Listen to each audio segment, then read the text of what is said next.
Hello students, कैसे हैं आप सभी लोग। मैं हूं Pooja Singh and welcome back to my channel accounting master class. And इस टाइम हम डिस्कस कर रहे हैं इकोनॉमिक्स का क्लास 12 का जो प्रीवियस ईयर का क्वेश्चन पेपर है, 2023 का जो क्वेश्चन पेपर है जो बोर्ड का, वो इस टाइम हम डिस्कस कर रहे हैं, जिसमें मैं 4 लेक्चर वीडियो ऑलरेडी अपलोड कर चुकी हूं and this is my 5th lecture video. ये मेरा 5वां लेक्चर वीडियो है, राइट। और लेक्चर स्टार्ट करने से पहले मैं आपका एक कॉमन डाउट है जो कमेंट सेक्शन में बच्चे मुझसे बहुत पूछते हैं, उसका पहले मैं रिप्लाई करना चाहूंगी। एक्चुअली बच्चे मुझसे बुक्स के लिए बहुत पूछते हैं कि कौन सी अच्छी बुक रहेगी प्रैक्टिस के लिए, प्रिपरेशन के लिए, बोर्ड के एग्जाम की।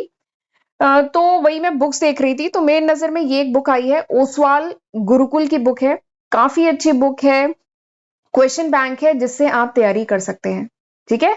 और ये अगर मैं कॉमर्स की बात करूं तो ये अलग अलग जो कॉमर्स के जो डिफरेंट सब्जेक्ट हैं इनकी अलग अलग बुक, ऐसे अलग अलग सब्जेक्ट डोमेन की बुक मार्केट में अवेलेबल है।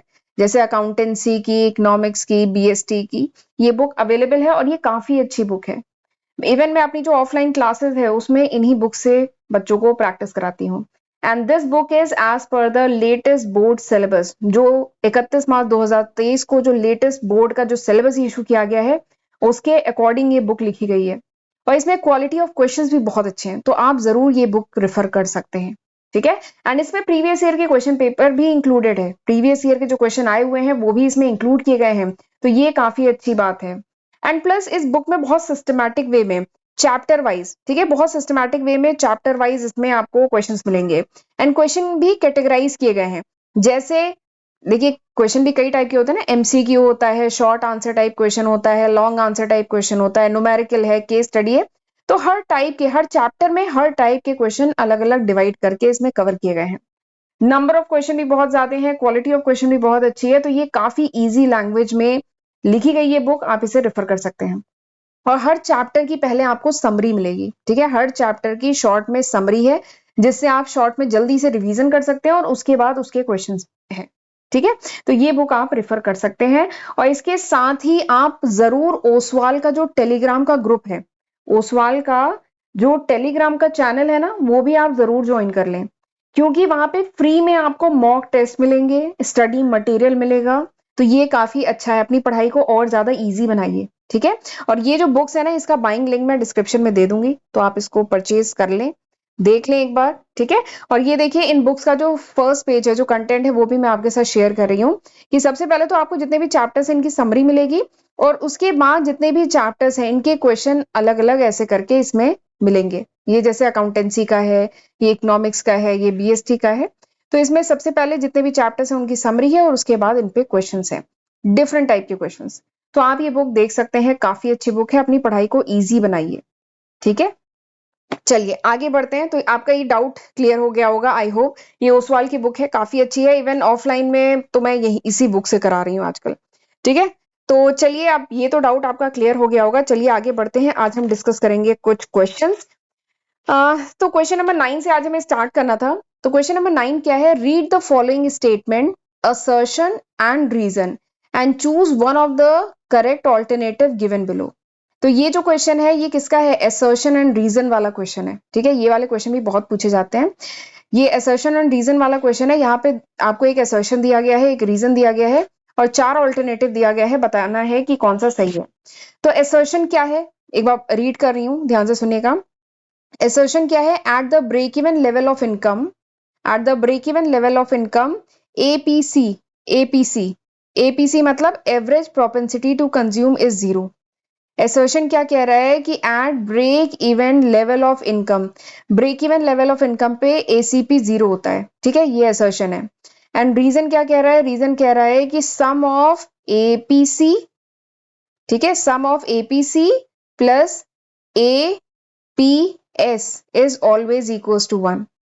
रीजन क्या कह रहा है, रीजन कह रहा है कि सम ऑफ एपीसी यानी average propensity to consume and average propensity to save, जिसका जो सम होता है ये हमेशा 1 होता है at break even level of income. ठीक है, तो ये असर्शन है, ये रीजन है। आपको बताना है कि क्या दोनों सही है and reason is the correct explanation of assertion, या असर्शन एंड रीजन दोनों सही है बट रीजन करेक्ट एक्सप्लेनेशन नहीं है, या असर्शन ट्रू है रीजन फॉल्स है, या असर्शन फॉल्स है रीजन ट्रू है। ठीक है, तो ये 4 आपको दिए गए हैं, आपको सही बताना है इसमें से सही ऑप्शन क्या है। ठीक है, तो क्वेश्चन समझ में आ गया। बट ये जो क्वेश्चन है ना, ये तभी कर पाएंगे when you have idea about APC. आपको एपीसी अगर पता है, एपीएस अगर पता है, and break even level of income पे क्या होता है, ये अगर आपको पता है तभी ये क्वेश्चन कर पाएंगे। ये 3 चीजों का आइडिया होना आपको जरूरी है, तभी ये क्वेश्चन कर पाएंगे। ठीक है, तो चलिए मैं हूं बताने के लिए। वैसे ये जो पॉइंट्स है, या कह लीजिए क्लास 12 की पूरी इकोनॉमिक्स आपको मेरे चैनल पे मिल जाएगी। मैंने पूरा डिटेल में क्लास 12 की इकोनॉमिक्स, अकाउंटेंसी एंड बीएससी तीनों पढ़ाया हुआ है। तो डिटेल में पढ़ना है तो आप उन वीडियोस को रेफर कर सकते हैं। बाकी इस क्वेश्चन को सॉल्व करने के लिए जितनी इन्फॉर्मेशन चाहिए वो मैं अभी आपको बताती हूँ, जिससे ये क्वेश्चन आसानी से सॉल्व हो जाएगा। ठीक, तो इस क्वेश्चन को करने के लिए ये 3 चीजें पता होना जरूरी है। ठीक, चलिए पहले मैं बताती हूँ APC, average propensity to consume, क्या होता है। तो देखिए नाम क्या है, average propensity, average propensity to consume. एक बार मैं स्क्रीन क्लियर करूंगी तो सब चला जाएगा। वेट, मैं एक बार ये इरेज करती हूँ यहाँ पे जो मैंने किया है। ठीक है, ये थोड़ा सा इरेज किया मैंने। एक बार पेन ले लेती हूँ। हाँ, सबसे पहले तो देखते हैं ये जो एवरेज प्रोपेंसिटी टू कंज्यूम ये होता क्या है। देखिए नाम से ही समझ में आ रहा है, average propensity to consume. Average propensity to consume यानी कंज्यूम करने की क्या प्रोपेंसिटी है। ठीक है, तो ये बेसिकली होता क्या है, this is the amount of consumption in every 1 rupee of income, in every 1 rupee of income, यानी 1 रुपए की इनकम में कंज्यूम करने की क्या प्रोपेंसिटी है। ठीक है, ये बात समझ में आई। एवरेज प्रोपेंसिटी टू कंज्यूम मतलब 1 रुपए की इनकम में, एवरी 1 रुपी ऑफ इनकम में। ठीक है, एवरी 1 रुपी ऑफ इनकम यानी 1 रुपए की अगर इनकम हो रही है तो उस 1 रुपए की इनकम में कितना कंज्यूम करने की प्रोपेंसिटी है, कितना कंजप्शन करने की प्रोपेंसिटी है, इसी को कहा जाता है APC. Average propensity to consume क्या है, this is the amount of consumption, कितना कंजप्शन किया जा रहा है इन 1 रुपी ऑफ इनकम। ठीक है, for all level of income. और एपीएस क्या है, एवरेज प्रोपेंसिटी टू सेव, यानी कितना अमाउंट सेव किया जा रहा है, अमाउंट ऑफ सेविंग कितनी है इन 1 रुपी ऑफ इनकम। 1 रुपए की अगर इनकम हो रही है तो उसमें सेव करने का कितना अमाउंट है, 1 रुपए की इनकम है तो उसमें सेव कितना किया जा रहा है, that is called average propensity to save. ठीक, तो समझ में आया एपीसी क्या है, एपीएस क्या है। एवरेज प्रोपेंसिटी टू कंज्यूम मतलब 1 रुपए की इनकम में कितना कंज्यूम किया जा रहा है, एपीएस मतलब 1 रुपए की इनकम में कितना सेव किया जा रहा है। ठीक, अब ब्रेक इवन पॉइंट पे क्या होता है, तो एपीएस एपीसी समझ में आ गया। अब break even point of income पे क्या होता है, तो ब्रेक इवन पॉइंट पे क्या होता है, income equals to consumption. Break even point पे क्या होता है, break even point of income पे क्या होता है, income equals to consumption. Income equals to consumption यानी जितनी इनकम है वो सारी कंज्यूम की जा रही है। ठीक है, जितनी इनकम है वो सारी कंज्यूम की जा रही है। इसका मतलब क्या हो रहा है, एपीसी इक्वल्स टू 1। इसका मतलब क्या है, ब्रेक इवन पॉइंट पे सबसे पहले तो इनकम इक्वल्स टू कंजप्शन, जितनी इनकम है 10 रुपए की इनकम है वो पूरी की पूरी कंज्यूम की जा रही है। तो इसका मतलब क्या हुआ, एवरेज प्रोपेंसिटी टू कंज्यूम क्या है, 1 है। ठीक है, और सारी कंज्यूम की जा रही है तो इसका मतलब क्या हो रहा है, सेविंग कितने की हो रही है, बताइए सेविंग कितने की हो रही है, सेविंग 0 हो रही है, कुछ नहीं हो रही है। तो इसका मतलब क्या हुआ, एपीएस इक्वल्स टू क्या है, एपीएस इक्वल्स टू 0 है। ठीक है, average propensity to save, save क्या हो रहा है, सेव 0 हो रहा है, कंज्यूम पूरा हो रहा है, 1 कंज्यूम हो रहा है। तो इसका मतलब क्या हुआ, A at break even point, break even point पे क्या होता है, एपीएस प्लस एपीसी का जो सम होता है this is equals to 1। Break even point पे क्या होता है, एपीएस और एपीसी का जो सम होता है वो क्या होता है, 1 होता है। एपीसी क्या होगा, पूरा कंज्यूम हो रहा है यानी 1 होगा, और एपीएस क्या है, कुछ भी सेव नहीं हो रहा है यानी ये 0 होगा, तो यानी इसका सम हमेशा 1 होता है। ठीक, अब जरा एसर्शन और रीजन, यहां तक आपको समझ में आ गया ना। अब एक बार स्क्रीन में क्लियर कर रही हूं, अब जरा एसर्शन पढ़िए। एसर्शन क्या कह रहा है कि break even level of income पे क्या होता है, एपीसी इज 0। ब्रेक इवन उस पे एपीसी इक्वल्स टू 0, तो एपीसी 0 तो होता नहीं है ना break even level of income पे। इस पे क्या होता है, एपीसी इक्वल्स टू 1 होता है ना। ठीक है, तो यानी ये तो रॉन्ग हो गया। अगला क्या है, sum of APC and APS is always equals to 1। हाँ, तो ये बात तो सही है कि break even level of income पे क्या होता है, एपीसी प्लस एपीएस जो है इसका सम हमेशा 1 होता है। तो यानी option D is the correct answer. यहाँ पे जो ऑप्शन डी है वो सही आंसर है कि assertion is false and reason is true. ठीक, ये समझ में आ गया। चलिए आगे बढ़ते हैं, अगला क्वेश्चन करते हैं। अगला क्वेश्चन क्या है, डैश, यहाँ पे फिल इन द ब्लैंक्स है, dash refers to that level of aggregate demand, यानी वो लेवल एग्रीगेट डिमांड का which can be met by the corresponding supply in the economy. Question क्या कह रहा है, आपको बताना है कि वो क्या कहा जाता है उसको, जिसपे दैट लेवल, वो उसे क्या कहा जाता है, that refers to that level of, यानी उसे क्या कहा जाता है जिसपे एग्रीगेट डिमांड, ठीक है, level of aggregate demand, level of aggregate demand can be met by the corresponding supply in the economy, यानी जो एग्रीगेट डिमांड है वो किससे मेट होती है, by the supply in the economy. तो इसको क्या कहा जाता है, ठीक है, इसको क्या कहा जाता है, क्या इसको इफेक्टिव डिमांड कहा जाता है, एक्सेस डिमांड कहा जाता है, डिफिशिएंट डिमांड कहा जाता है, या ऑटोनोमस कंजप्शन कहा जाता है। इसे क्या कहा जाता है, जब aggregate demand equals to supply होता है, एग्रीगेट सप्लाई कह लीजिए, यानी जितनी डिमांड है वो सप्लाई से अगर मेट होती है तो उसको क्या कहा जाता है, ठीक है, दिस इज द क्वेश्चन। ठीक, तो इस क्वेश्चन को करने के लिए आपको बताइए क्या पता होना चाहिए, इस क्वेश्चन को करने के लिए आपको ये चारों टर्म पता होने चाहिए, तो आपको समझ में आ जाएगा कि यहाँ पे क्या फिट होगा। ठीक, तो इस क्वेश्चन को करने के लिए मैं आपको चारों टर्म बता देती हूँ, तो आप खुद ही आंसर बता देंगे क्या सही है। एक एक करके शुरू करते हैं। सबसे पहला, ऑटोनॉमस कंजप्शन।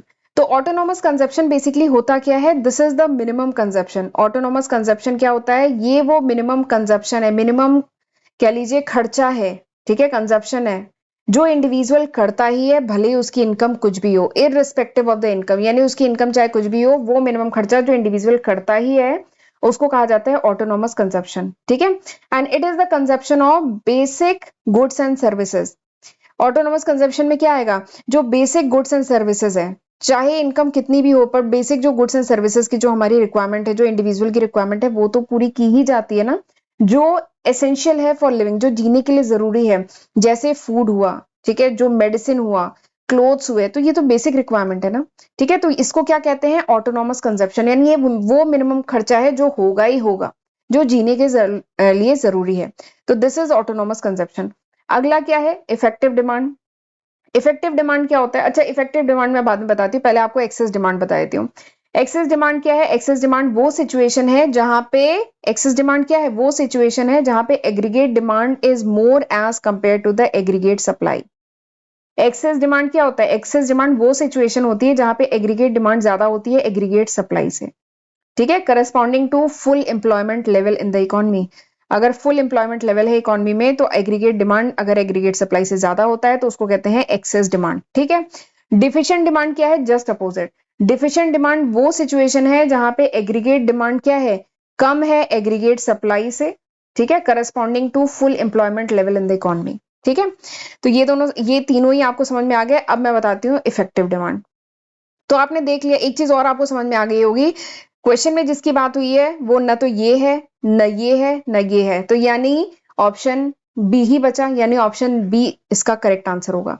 ठीक है, लेकिन मैं आपको ऑप्शन बी बता भी देती हूँ कि ऑप्शन बी होता क्या है, इफेक्टिव डिमांड क्या होती है। तो इफेक्टिव डिमांड बेसिकली, देखिए नाम ही बता रहा है इफेक्टिव डिमांड, यानी एक्चुअली में कितनी डिमांड है किसी प्रोडक्ट की, एक्चुअली में कितनी डिमांड है, that is called effective demand. यानी विलिंगलीनेस, यानी विलिंगलीनेस, ठीक है, and ability of a consumer, ability, ठीक है, willingness and ability of the consumer to purchase goods at different price. यानी कंज्यूमर की विलिंगलीनेस क्या है, यानी इच्छा क्या है, और उसकी क्षमता क्या है किसी गुड्स को बाय करने की एट डिफरेंट प्राइस। ठीक है, that is called effective demand. ये बेसिकली शो करता है कितना amount of goods consumer actually में बाय करता है। ठीक है, कंज्यूमर एक्चुअली में कितना बाय करता है, कितना क्वांटिटी ऑफ गुड्स, इसी को कहते हैं इफेक्टिव डिमांड। एंड इकोनॉमिक्स में बताया गया है कि इफेक्टिव डिमांड, ठीक है, इफेक्टिव डिमांड वो पॉइंट है इक्विलिब्रियम का।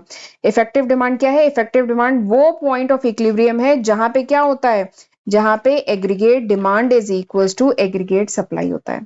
ठीक है, फिर से बता रही हूँ, इफेक्टिव डिमांड क्या होता है, इफेक्टिव डिमांड वो पॉइंट है इक्विलिब्रियम का जिसपे aggregate demand equals to aggregate supply. तो यहाँ पे वही तो बात हो रही है, aggregate demand is met by, aggregate demand किससे मेट हो रहा है, जो भी करस्पॉन्डिंग सप्लाई है इकोनॉमी से। तो क्या मतलब है, aggregate demand is equal to aggregate supply, यानी यहाँ पे option B is the correct answer.